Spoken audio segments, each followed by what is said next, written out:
Have you ever found yourself dreading an invitation, not because you don't care, but because you know it will drain you? I used to love visiting friends and family, till I realized something: the cost of my time and energy was more than I was willing to pay. I'm 70, and here's why I choose not to go visiting around anymore. Story 1. The dread of small talk. Frank has never been one to shy away from a good conversation. He was a teacher, after all. For years, chatting with his old colleagues was something he looked forward to. They would talk about books, ideas, and even debate the news of the day. But lately, every visit felt different. Frank could feel it as soon as he stepped into his friend's house. The conversation started off with the weather, then moved on to the latest gossip about neighbors, and before he knew it, they were discussing some local news that didn't interest him at all. Frank smiled and nodded along, trying to be polite, but something was missing. These weren't the conversations he had once enjoyed. They were shallow, repeating the same stories, talking about things that didn't matter. Frank realized he wasn't connecting with anyone. The emotional exhaustion from these visits started to weigh on him. He found himself questioning why he was even there. Was this what his life had become? It wasn't that he didn't care about his friends, but he wanted something real, something meaningful. The next time he left, he didn't just walk out of a house. He walked out of a pattern. He realized that he didn't have to keep pretending that forced conversations were worth his time. From that moment, he stopped attending those visits, not out of anger, but because he had learned that as you grow older, you stop pretending to enjoy things that don't bring you joy. He no longer felt the need to fill the silence with empty words. Frank learned to value conversations that added something to his life, and everything else? It was no longer worth his time. Story 2. The exhaustion of host expectations. Clara, a former social organizer, had always been the life of the party. She enjoyed organizing gatherings, making sure everyone was having a good time, and creating memories for her friends. She thrived on the chaos of hosting. But now, those same gatherings felt like a chore. They no longer brought her the joy they once did. Clara had agreed to attend her old friend's birthday party, expecting a quiet afternoon with cake and conversation. But as soon as she walked through the door, she was handed a clipboard and tasked with organizing last-minute activities. It felt like the party was no longer about enjoying the time with friends, it was about fulfilling everyone else's expectations. She was busy running around, making sure everything was perfect, ensuring everyone had their drinks, making sure the kids didn't make too much noise, making sure the food was hot. Before she knew it, the clock had ticked away, and she hadn't even had a moment to sit down and enjoy the celebration. Clara began to feel resentful. Why was she the one always shouldering the burden? When did her needs stop mattering? It hit her then. She no longer wanted to play the role of the entertainer just to please others. That's when Clara realized something important: she didn't have to say yes to every invite, and she didn't have to sacrifice her peace for the sake of others' fun. She learned that it's okay to say no. Saying no wasn't selfish, it was choosing her own peace over the constant pressure of fulfilling others' expectations. Clara decided that her time was just as valuable as anyone else's, and from that point forward, she wouldn't let anyone make her feel like she had to perform just to be included. She learned that sometimes, choosing to stay home, choosing your own peace, was the most important choice you could make. As we grow older, our perspectives shift. We begin to understand that not every visit or every invitation is worth our time. Frank and Clara's stories reflect something we all learn as we age: the importance of protecting our peace. It's not about cutting off relationships or turning into someone who never leaves their house. It's about understanding that some interactions don't serve us anymore. We all deserve to spend our time on the things that bring us joy, on the people who understand us, and on moments that enrich our lives. You don't have to say yes to everything. You don't have to keep forcing yourself to keep up with people who drain you. Life gets simpler when you learn to value your time, to set boundaries, and to say no to what no longer serves you. And as you get older, that lesson becomes one of the most freeing things you can experience. So, if you're ever in doubt about an invitation, think about it. Is it worth your energy? Is it something you really want to do? If not, don't be afraid to stay home. After all, your peace is the most important thing. Story 3. The body doesn't cooperate. George was the kind of man who was always on the go. In his younger years, he was known for his energy, his spontaneous adventures, and his ability to keep up with anyone, no matter their age. He loved the outdoors. Long hikes in the mountains, long walks through parks, spontaneous trips to the beach, nothing could slow him down. He lived with the belief that his body would always be as strong as his will. But time, as it always does, caught up with him. George had never been one to admit his body had limitations. He prided himself on being in good shape for his age. Sure, there were the little aches and pains that came with getting older, but they were always temporary, weren't they? Nothing that would stop him. But that day, when he arrived at his old friend's house, something felt different. He hadn't even noticed the steep staircase leading up to the front door at first. It wasn't until his friend opened the door and invited him in that George's knees gave him a subtle reminder. The staircase was taller than he thought. It seemed to stretch higher than usual, and the effort to climb it felt heavier with each step. At first, he brushed it off. He'd climbed stairs 1,000 times before, right? He could do this. But as George took the first few steps, his knees began to ache more than usual. His back stiffened with each motion. The familiar feeling of discomfort in his joints was sharper now. His steps slowed down. It wasn't the usual fatigue after a long day or a hike, it was something else. Something he had been ignoring for too long. With each step, he could feel the stiffness spreading through his legs, his back, even his arms. His breath became heavier as he struggled to keep moving. Just a few more steps, he told himself, but it wasn't enough to convince his body to keep going. By the time he reached the top, he was out of breath.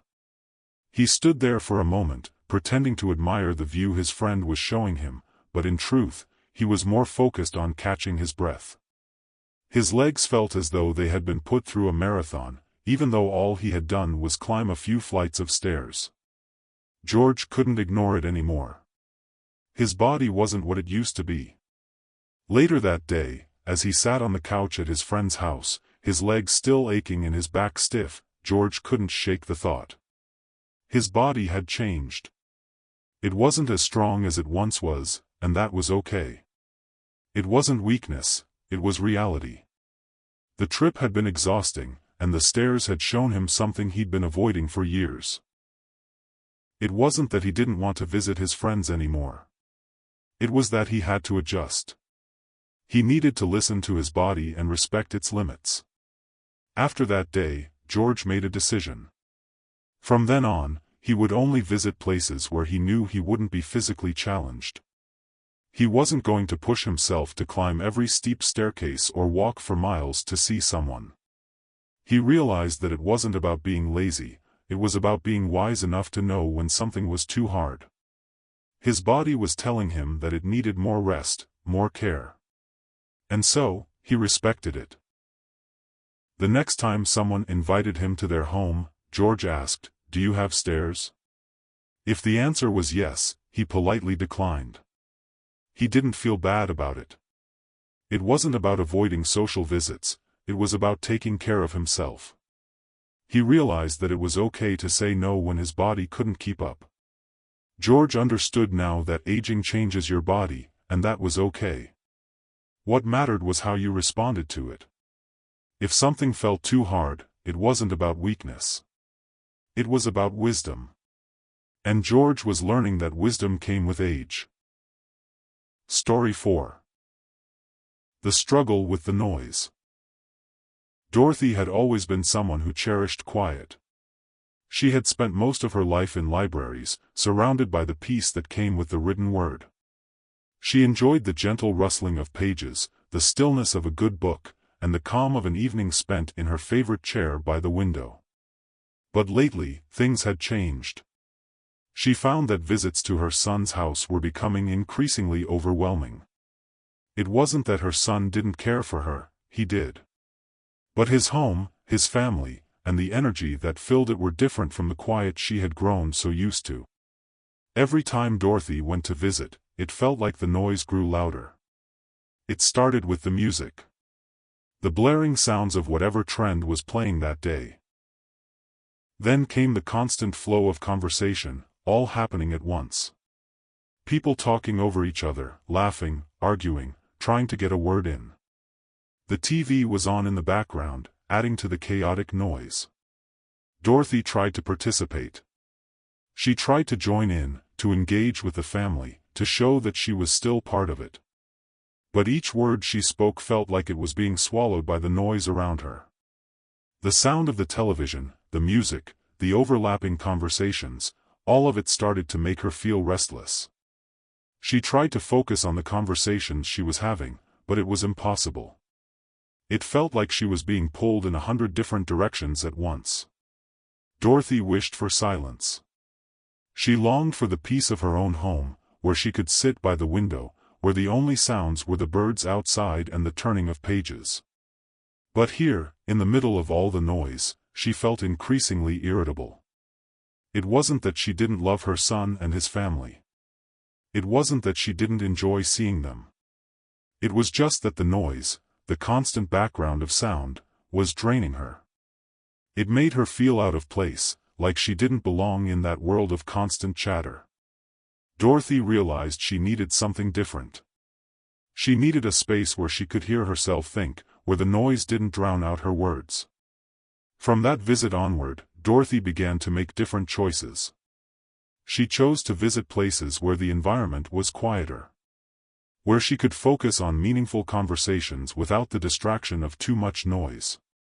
She learned that as she got older, her need for peace outweighed the desire to fit into loud, chaotic environments.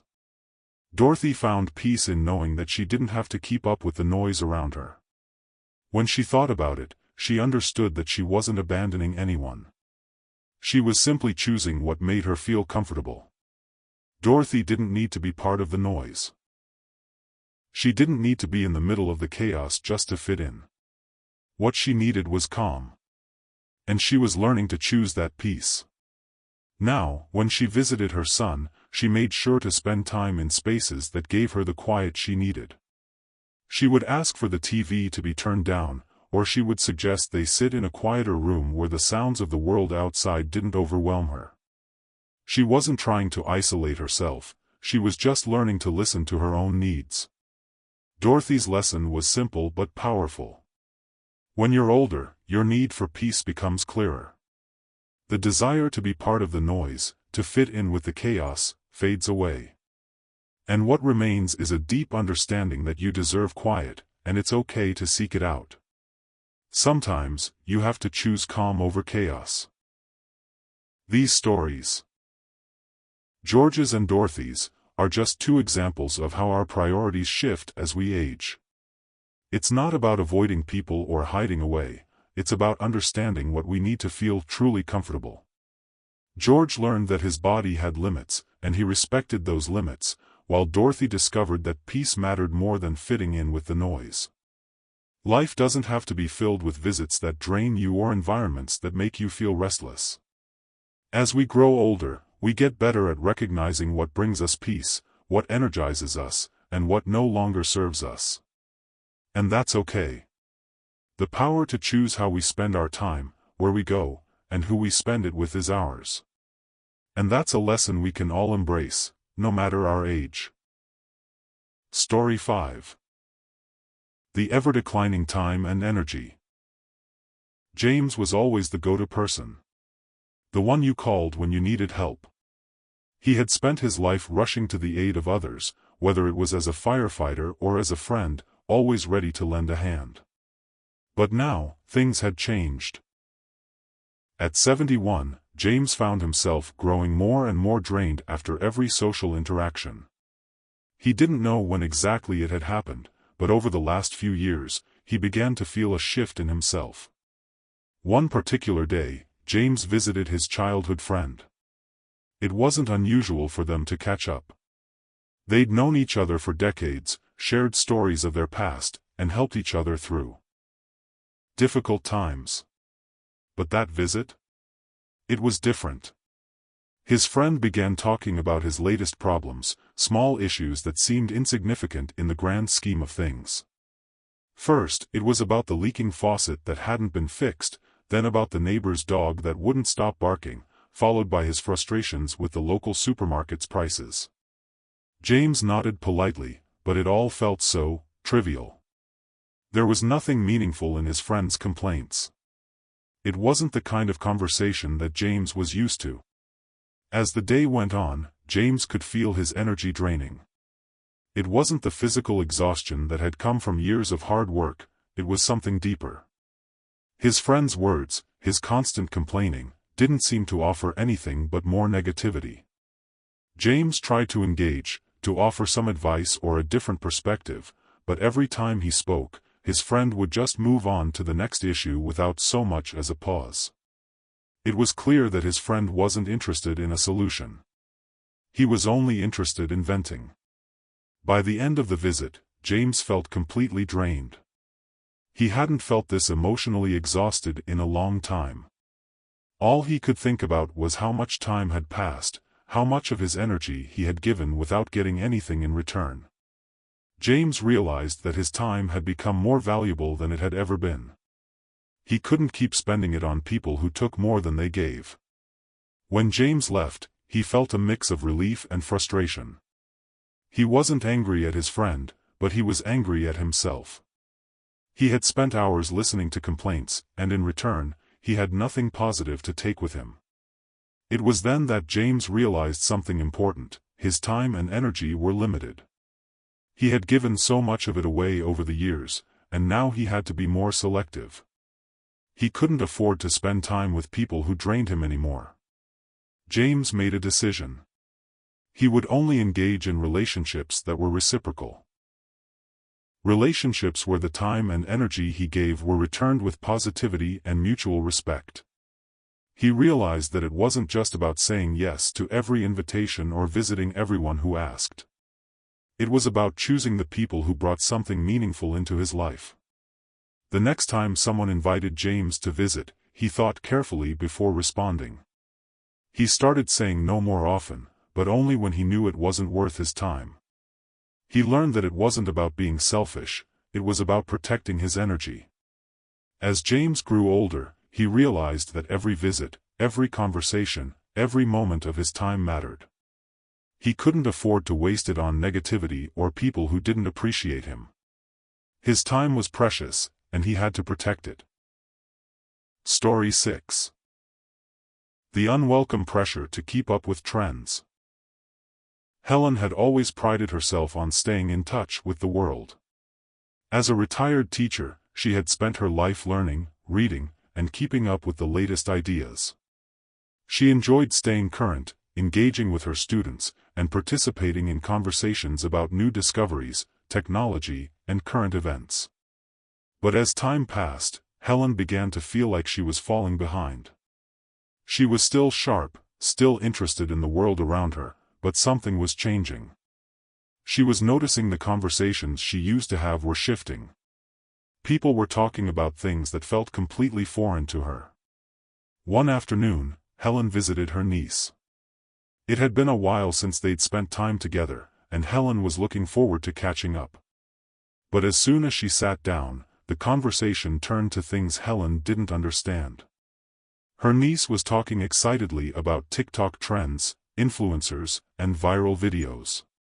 Helen tried to follow along, nodding politely, but every word felt like it belonged to another world. She didn't know what TikTok was, or who these influencers were. The names meant nothing to her.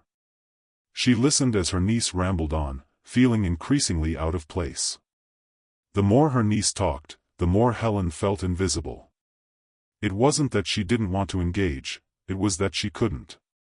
She tried to bring up things she knew, like books, history, and family stories, but her niece wasn't interested. She would nod and smile, but her attention would quickly shift back to her phone or the latest trend. Helen felt like her experiences, her knowledge, didn't matter anymore. Her voice wasn't part of the conversation. Her stories felt irrelevant. It was a hard realization for Helen. She had always prided herself on being informed, on being part of the world around her. But now, she felt like she was out of step with everyone else. She didn't know how to keep up with trends that seemed to change overnight, and she didn't want to. She wanted to talk about things that mattered to her, things that had meaning, things that she could connect with. Helen decided then and there that it was okay not to keep up with everything. She didn't need to be up to date on every social media trend or viral video. She didn't need to feel like she had to fit in with every conversation.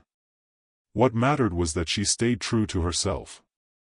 Helen began seeking out conversations with people who shared her interests, who valued her knowledge and perspective. She found herself spending more time with friends who enjoyed the same books, the same history, the same depth of conversation. She realized that trying to keep up with the latest trends wasn't necessary. She didn't need to understand TikTok to feel relevant.